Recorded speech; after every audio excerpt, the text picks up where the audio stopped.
Of course, Doris. It's not real. Nothing of this that you saw was real. This all was my planning and had the result that I wanted. What? Everybody listens.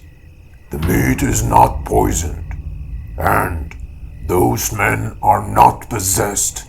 They are my men, disguised as normal civilians, and I told them to do this, to act as they were possessed by the goat, and to make the scene more persuasive. I didn't tell anybody about this. Even you, Mr. Martin. I didn't tell anyone. What are you saying? You mean that this all were fake? The goat is not a witness? Actually, Doris, the goat was a witness, but not in the real life. It was only in your thoughts, in your imagination. And without you killing it and say what you said while you were killing it, we would never know the real murderer that is you. But it seems that you were hallucinating a lot with the goat, and it was provoking you so much, and it was visiting you in your dreams so often. Am I right, Doris, or not? They ain't dreams, Sheriff. The goat kept appearing and disappearing to me for several times, and every time it was appearing in a different manner. That was real. And all of this happened because of Richard. He put a spell on me while I was killing him. And all of this happened to me because of the words that he said to me before he dies. He was a cursed sorcerer. The sheriff stopped thinking for a while about Doris' words and remembers something about Mr. Wilson. Then he understands everything and he starts laughing.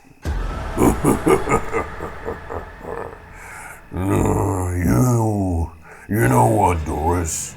Even when Mr. Wilson was dying, he was still a smart man. What? What do you mean? Let me tell you something, Doris. Maybe you had some information about Mr. Wilson, but it wasn't enough. What you didn't know, Doris, that Mr. Wilson was a man that was obsessed by human psychology studies and brain manipulation, and he read tons of books about it. Even I sometimes used to ask him to give me some advices that would help me while interrogating the criminals and how to manipulate their brains using some specific words. And I remember that once he told me, the moment a criminal commits a crime, especially a murder, he becomes vulnerable for a while, and anything can influence his thoughts, because he becomes unstable at the moment he's committing the crime. So everything he hears or sees while committing the crime that could lead to him, he can believe it, and it could affect his sanity by starting imagining things that aren't real, like the goat, the powerless goat, Doris, that you were imagining. When Doris heard the sheriff's speech, a bunch of memories came to his mind. The moment that he was imagining the goat, and he realized that what he was seeing were all a figment of his imagination, and realized that he was only hallucinating. And all of those moments when he was seeing the goat, they were all fake and unreal. How? Everything was unreal. How? This cannot be. This is made real. See, Doris, the dead Mr. Wilson has beaten you alive with only a couple of words that he said to you. And what I can see in front of me now is the real victim and not Mr. Wilson. You must be feeling ashamed now, huh? Doris stood up and looked at the sheriff in a scary look, and then the sheriff asks, Where are you going, Doris? I'm going to kill you. Doris takes out his gun and aims at the sheriff to kill him. You are so pathetic, Doris. After all what you have done, killing Mr. Wilson and its poor goat. You want to kill me in front of all these people? You want to kill the sheriff? You are such a fool, Doris. Do you know why? Your gun is empty. You fool. Did you think that taking it out from your holster and discharge it from leads while the people were eating and put it back into your holster without you noticing was a hard process for us? Doris looks at his gun, disappointed and frustrated. Then he drops it on the floor and starts crying for the first time and speaks to all the people. You people, all of you people don't care about me. Since I was a child, everybody in this village didn't like me because of the deed of my father. And now I'm getting the consequences of his actions, of his past bad actions to this village. And after his death, me, my sister, my mother had been abandoned by you. Nobody cared about us. Nobody even asked us how we were living, if we were having our daily needs of food or not. We were banished by every single person here. Even the young children was brought up to hate us. This is fair to you, Sheriff? Mr. Man of Justice? What a way that we were being treated by you people. Young children and old poor mother. What fault did we have from having a bad-mannered bandit and thug father? Then my mother died of a malnutrition disease because we didn't have enough money to buy food or even medicine to her. Then my sister left the village frustrated after my mother's death because she could not tolerate what happened. Then I made a vote myself that everybody in this village will pay for what you have done, what you had done to my mother and my family. And listen, people, to what I will say now. I don't regret any of my deeds to all of you, any of my bad deeds.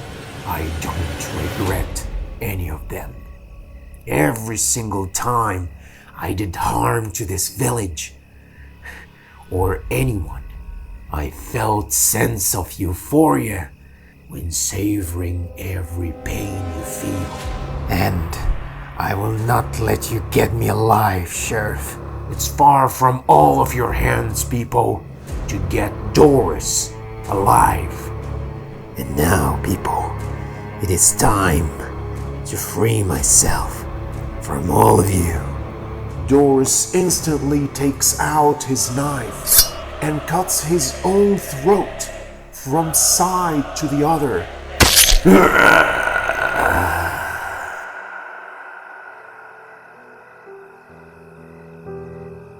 Doris falls dead, escaping from the just judgment, ending his life by his own hands with the same knife that he used it to kill an innocent man and an innocent animal.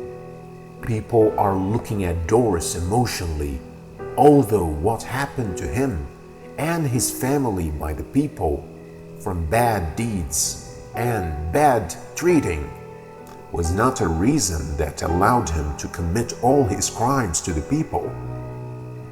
Afterwards, all the people go so emotional of what they have seen in front of them.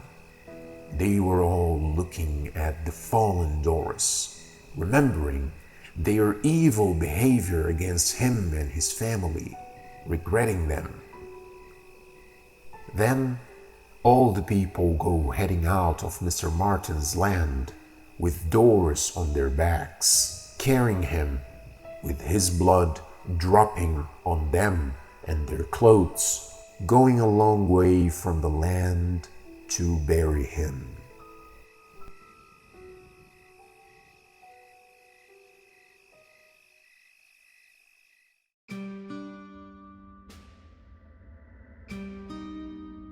Few days later, back to Mr. Martin's land, Mr. Martin goes out to take his daily look in the land to check if everything was alright.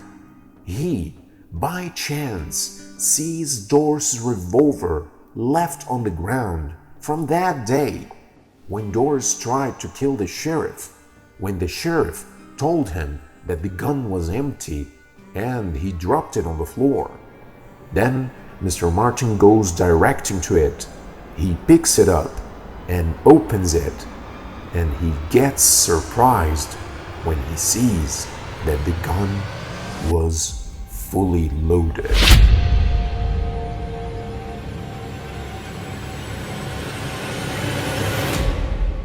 Forthwith, a man was coming, approaching Mr. Martin's land.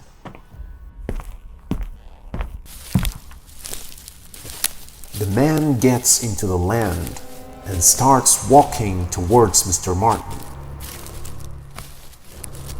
The man reaches Mr. Martin and he stops, and then he starts speaking. Did you get the keys? Hey, John. Yes, I got them. They're ready and waiting to be used. That is good. What's left now is just to go and take out the money from the safe at Richard's house. We need to be careful, Mr. Martin. Who would have known that Richard kept all his money in a safe, that its keys are hidden inside the goat? Ingenious plan. Yeah, but we were smarter than him. And that stupid Doris, he'd taken the guilt and covered for us our nasty plan. And by killing Richard and killing the goat, he made it way easier for us. You know, even though I hated Richard because he was a penny pincher and refused to lend me money to start my business, he was still my brother-in-law, and I feel guilty about what happened to him. And I'm feeling that my sister now is getting the negative consequences of this. Hey, we didn't kill him. We didn't even want him to be killed. And we didn't even know that Doris would do something like that. But he made it easier for us to get the goat and take the keys from it. So, don't feel guilty. It's not your fault. Imagine what you can do with Richard's wealth. Now, you can do whatever you wanted to do before that you couldn't. Okay, go and get the keys, and let us inherit Mr. Wilson's fortune. Yes, sir. I am on it.